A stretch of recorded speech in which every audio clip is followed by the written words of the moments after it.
Mix by Dandiya recording studio, Dandiya recording studio.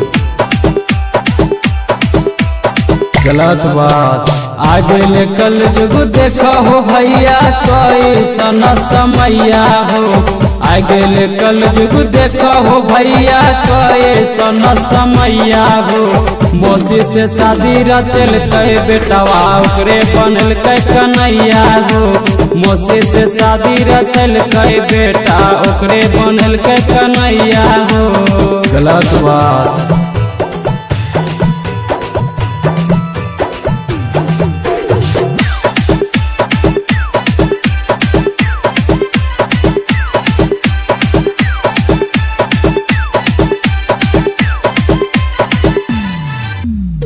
बेटा बनल बाप के साढ़ू, मैया बहनिए के सास हो।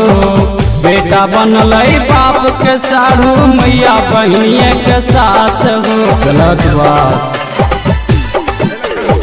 नाना बनल नाती के ससुर, नानी बनल सास हो।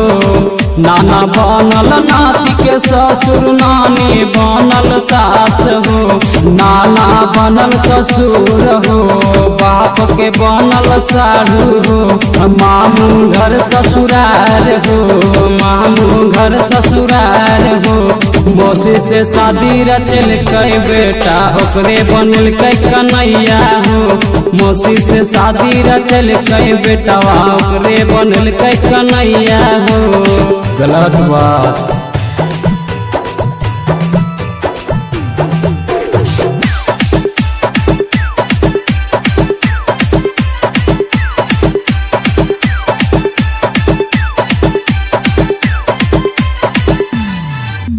हाथी जोड़ी के विनती करे छिया, नहीं करी ऐसन काम हो।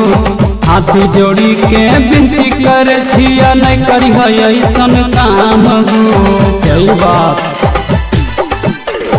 सोनू रामा ऐसन करी दुनिया के बदनाम हो। सोनू रामा ऐसन करी दुनिया के बदनाम हो। माई बाप के इज्जत बचैहा, करिहा न ऐसन काम हो।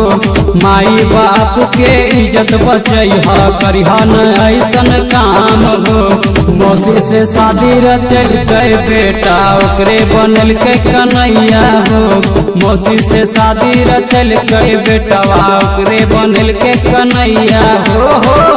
डांडिया रिकॉर्डिंग स्टूडियो, सोनोचर का पत्थर रोड, डांडिया गेट।